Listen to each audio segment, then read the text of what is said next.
Yes, no, maybe. I don't know. Can you repeat the question? You're not the boss of me now. You're not the boss of me now. You're not the boss of me now, and you're not so big. You're not the boss of me now. You're not the boss of me now. You're not the boss of me now, and you're not so big. You're not the boss of me now. You're not the boss of me now. You're not the boss of me now, and you're not so big. Life is unfair. Hey guys. Hey everybody. Critic here, and recently I've been on a little bit of a Sonic binge. I started rewatching the old Sonic Shorts videos, and those got me interested in checking out the actual television shows that were based on the famous Blue Hedgehog. Now, let me be the first to say that I have never played a Sonic the Hedgehog game before.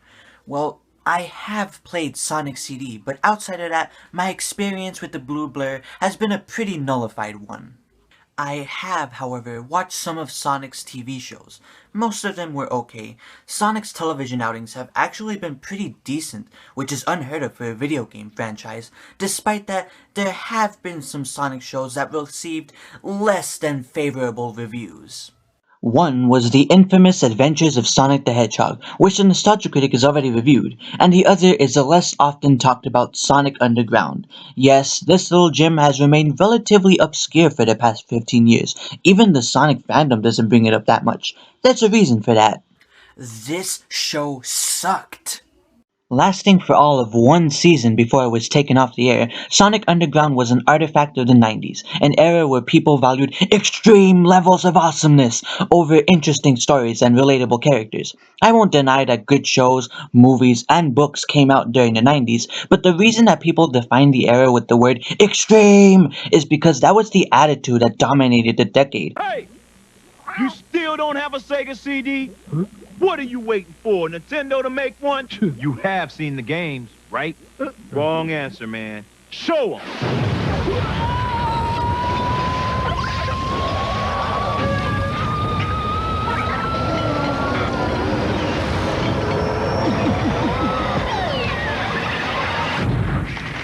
Wanna see more? If you weren't hip with the youngsters, then you were whack, yo. Please don't let me say that ever again. Sonic Underground tells the tale of Sonic and his two siblings, Sonia and Manic, who are all on a mission to reunite with their mother, Queen Alina, who was the ruler of Mobius that was forced to abdicate the throne when the evil Dr. Robotnik rose to power. To be completely honest, that premise could develop into a decent show. Unfortunately, the producers didn't think that the show was extreme enough, so they decided to give Sonic and his siblings rockin' instruments that could also transform into weapons. Dude, now we can play songs and take down tyrants. We can send a meaningful message with bullets. Okay. To be fair, the instruments are formed by medallions that were given to the siblings by the Oracle of Delphius, who told Queen Alina that she needed to abandon her children in order to fulfill the prophecy laid out for them. So there's a legitimate reason for why Sonic is playing a guitar. Still, that's such a weird angle to give this show. I mean, you already had an interesting premise for a television series, so why add a musical spin to it? You could have used the medallions as a means to give the characters special powers based on their unique personalities, but that idea would have required way too much creativity from the writers. Think about it. Instead of having the medallions transform into instruments that can also be used as weapons, why not have them enhance the abilities of our protagonists? Like, maybe Manic's medallions can make him a better thief, who can blend into the shadows and have his footsteps muffled so that nobody can hear him enter a room. Since Sonia is so obsessed with her appearance, why not have her medallion act like a wardrobe, allowing her to change her clothes whenever she needs a disguise or has to go undercover in Robotropolis?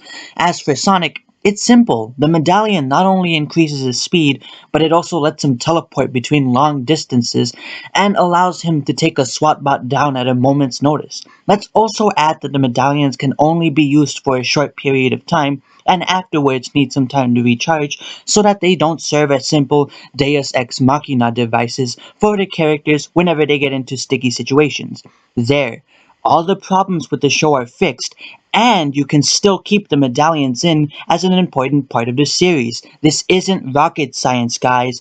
All you need is a little effort and creativity, and even the dumbest plots and ideas can still work.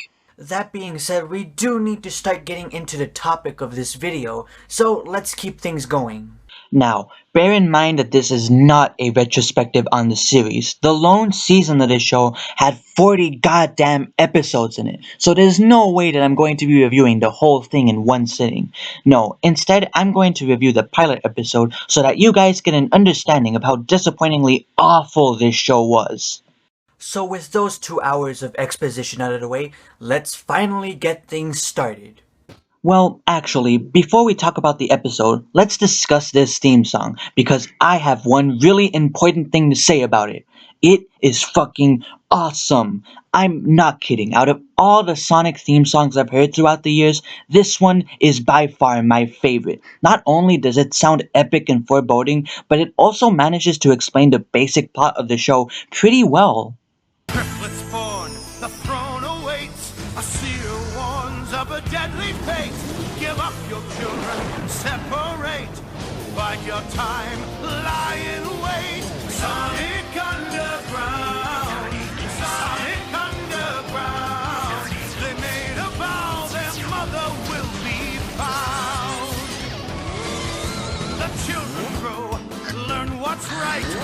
Leaders of the freedom fight. They seek their mother, she knows they do. Is it time if she only knew? Will the prophecy come true? Sonic Underground, Sonic Underground. I long for my children, but I have to wait. To act too soon could seal their fate. They made a vow their mother will be found. Sonic Underground. Man, I fucking love this theme song. Take notes, Powerpuff Girls. This is how you drum a pipe for your show. Anyway, we open up on the streets of Robotropolis, where Sonic the Hedgehog stops by a chili dog stand to buy some food. His siblings catch up with him in their tour bus and step out to talk. It's here where we're introduced to this show's level of comedy. Chili dogs, now? Sonic, we're on an important mission. Important mission? You mean after your hair appointment? I mean my hair appointment. Get used to seeing me in this position, people, because this is the only reaction that I'm going to have throughout this entire episode.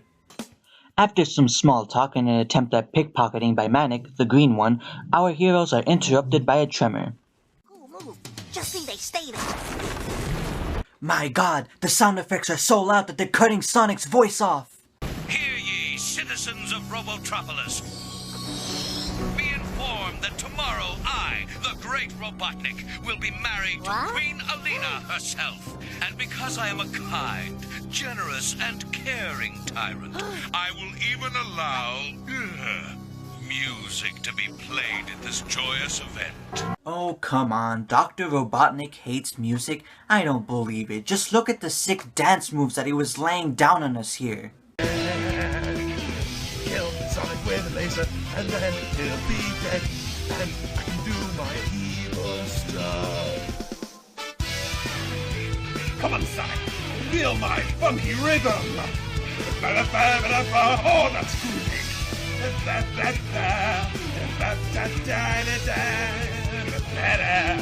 Ready for my robot, Sonic?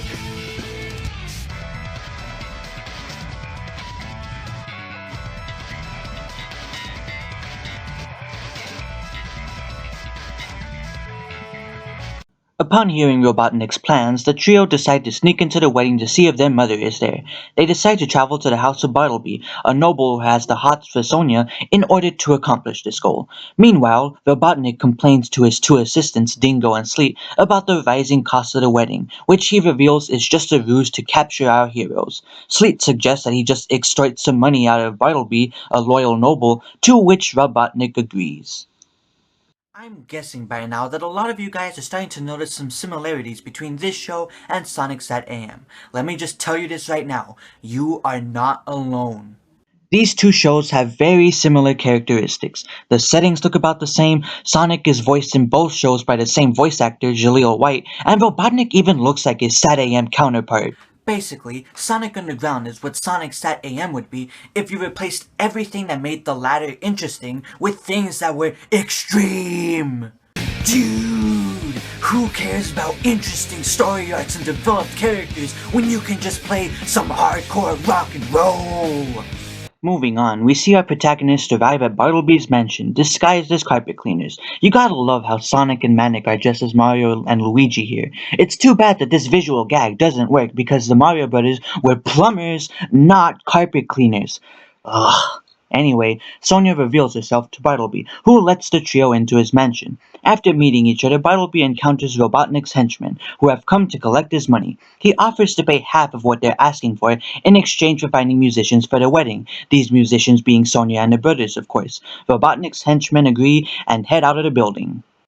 How did you guys not notice the three hedgehogs cleaning the place up? It's not like their disguises were any good. Even blind children could see them from a mile away. You're not half bad, you wart on the nose of society, you. Okay, I gotta hand it to this show. That was a decent line. Anyway, we cut to Robotnik's palace, where our protagonists are led to their instruments. They ditch the equipment and whip out their own instruments, which they begin, "Hey, what's going on?" Excuse me, but why has the aspect ratio changed? Why am I being shown random images from the show? What's going on? Oh, I see. This is just the show's shitty attempt at a music video. Well, I'll give the show this. At least the song wasn't horrible. Play it forward, frame by frame. Stop. Take it back 2 frames. Enhance. Well, Mr. Sonic Hedgehog. Okay, 1. Why did you make the image smaller when you were just going to enhance it anyway? 2. Is that really what Sonic looks like when he's performing the spin dash? Man, that makes the move look much less impressive. And 3. No fucking shit, that's Sonic! Who else could that possibly be? Anyway, our protagonists stop playing music and decide to split up and find out exactly what's going on, with Sonic and Manic exploring the palace while Sonia makes her way to the bridal chamber. Robotnik discovers their presence and his 2 henchmen prepare a chili dog cart in the royal garden to trap Sonic. Awesome concoction, my good man. This is what I call a chili dog. Oh, I almost forgot. There's one more thing. Really? What? Giant Venus flytrap!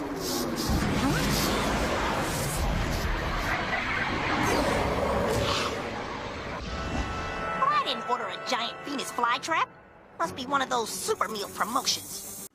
Ah, yes. Just like when McDonald's came out with that new menu item, the McTapeworm. It had some critics, but most people seem to enjoy it. The meal even helped them lose some weight. Before it can be eaten, Sonic throws the chili dog into the flytrap's mouth, incapacitating it and allowing him to escape. Meanwhile, Manic, while exploring the inside of the palace, comes across Robotnik's room. He leaves and heads over to the bridal chamber where Sonia is. Sonic speeds into the room, only to be faced not with his mother, but with Dingo. Thank goodness it's only a trap. A trap? Oh, okay. That was another decent line. Sleet and Dingo kidnap Sonia while Sonic and Manic escape the SWAT bots through a secret passageway.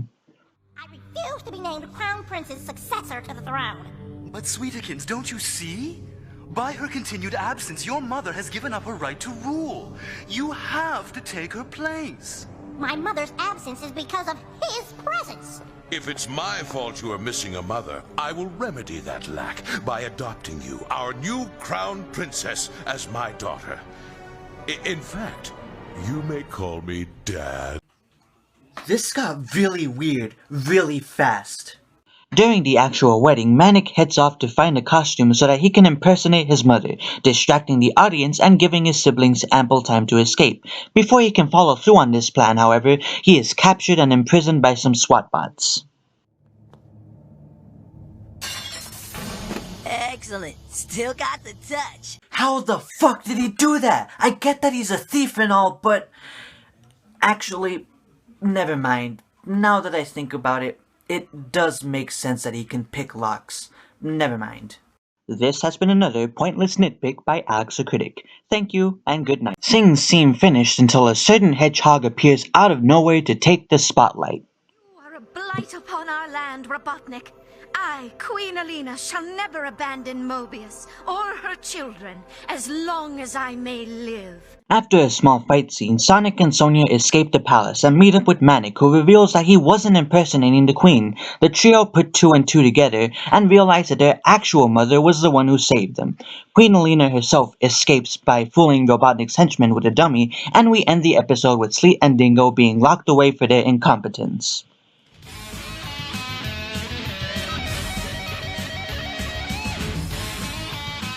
Oh, fuck you. You used Comic Sans for the credits? You're lucky that the outro is an awesome instrumental version of the theme song, or I'd be totally pissed at you right now. So that was Sonic Underground. What did I think about it? It was pretty underwhelming. It's not the worst thing I've ever seen, but it's hardly anything worth writing home about. The dialogue is insipid, the characters are less characters, and more blank slates with minor differences from each other, and the animation is okay, but it's just not pleasing to look at. Granted, I didn't find Sonic SatAM that visually appealing either, but at least that show had an interesting story and likable characters that were different from one another and actually had their own damn personalities. This was just painful to sit through. How anybody thought that this was good enough to air on television is insulting. Well, there is one thing that I'm thankful for this year, and that's that I don't have to sit here and suffer through this garbage anymore. I'm Alex the Critic, and I'll see you guys next time.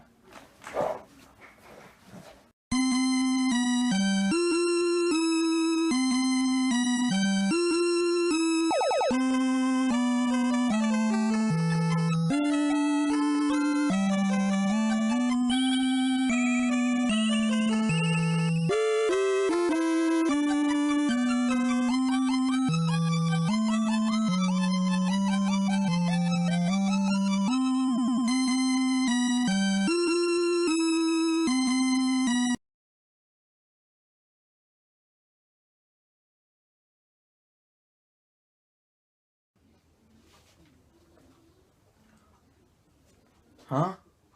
What's this?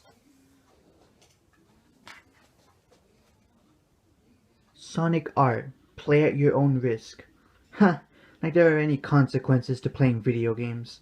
Alright, just gotta do this and...